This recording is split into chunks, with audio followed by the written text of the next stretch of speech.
everyone. I'm sorry I'm a little bit frustrated today. I'm so hungry. I've been baked bread today. My kitchen's an absolute mess. Living nightmare. And I'm so hungry. I baked bread. Oh, but it's not nearly ready yet. My time is still ticking. Oh, I'm so hungry and I have to keep waiting, and I'm starting to feel grumpy. Do you ever feel like that when you're hungry? Ugh, I'm so hungry. Have you ever had to wait for something? Like, not for lunch. Have you ever had to wait for something? Do you know what's so funny? Morgan was telling me she met up with someone today, and their whole story is about how they had to wait. I can't even imagine it. I'm so hungry. Okay, I'm going to sit waiting for my bread, and hopefully I'm going to be able to have some lunch or some breakfast, even maybe breakfast. And you cross over to Morgan because she's actually interviewed this guy. I'm starving. Okay, off you go and listen. Hello everyone, so today we have a special guest with us, and his name is Habakkuk, and he was a prophet, so let's welcome him. Hello Habakkuk! Hello! Hi! Boom! Boom! Boom! Boom! Nice to see you! So good to be here, Morgan. Thank you for having me today. Oh, not only a pleasure. So, I'm about to ask him a few questions about his journey that God sent him on. So, the first question is, what did he do? What happened? Well, let me tell you, Morgan. It was actually a really difficult time for me and for the people of Israel. As I was looking around and seeing how people were living their lives, it seemed like the evil was getting worse and the good was getting less. And it was like all the bad things were just being made better and bigger, and it was really bad. It was as if the enemy was winning. Yeah, that's exactly what it felt like. And so, how did it make you feel? Well, it made me want to cry out to God. And so I went into my own room and I prayed. And I asked God, and I said, how long are you going to let the evil win out over the good? And God answered me. You want to know what he said? What did he say? He said, don't worry, I'm going to do a new thing. I'm actually going to raise up another group of people who will come and bring justice in Israel. And I had my questions about it, but I know that God is good. And he said that this people would come and do God's will in our people and would actually restore justice. Oh, that's amazing news. And apparently you stayed faithful throughout the whole process. Well, I certainly tried.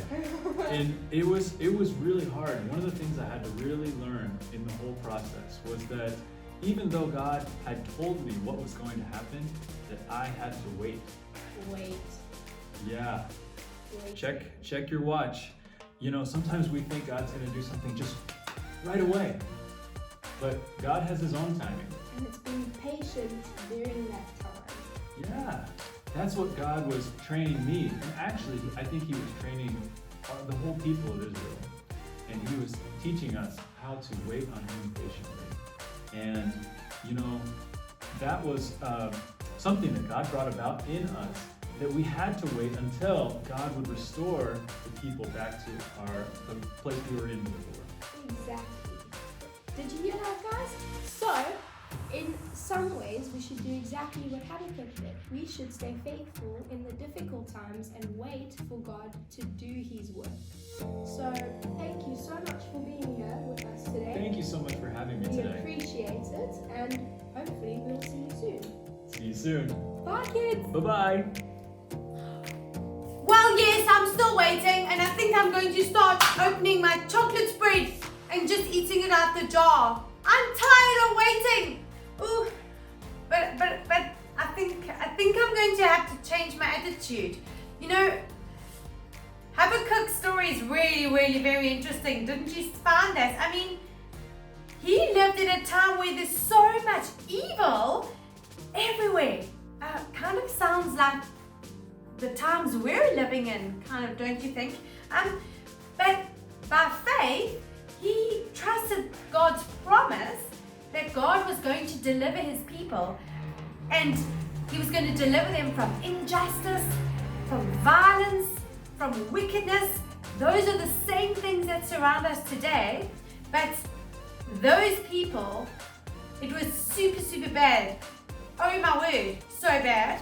And so today, we need to remember, just like Habakkuk was taught, that we can live by faith and trust Jesus, that his return makes things better. And by having a relationship with Jesus, we are able to live amidst the wickedness and violence in the world, but we can cope because Jesus makes the difference. And he helps us in our waiting, and because we can pray and ask for him to help. So in a sense, it kind of gives us hope, something to live for other than the problems around us. Habakkuk has a really, really good story for us to learn from. Another amazing story, guys. Well, that's my bowl! Wait, I'm so excited for lunch. Okay, wait, I have to quickly tell you the last little bit before I enjoy my lunch, because then I can put my chocolate spread onto my fresh bread. Okay, well, before I go, I need to just say the story about Habakkuk and bringing hope and the crazy things were happening brings me to our truth challenge.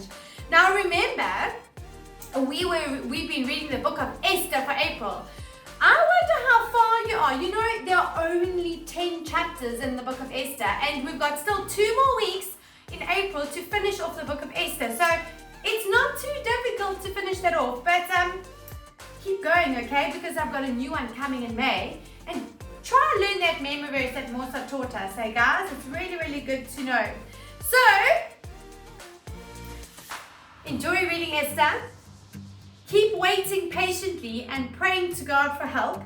And I'm gonna have some lunch. Bye guys!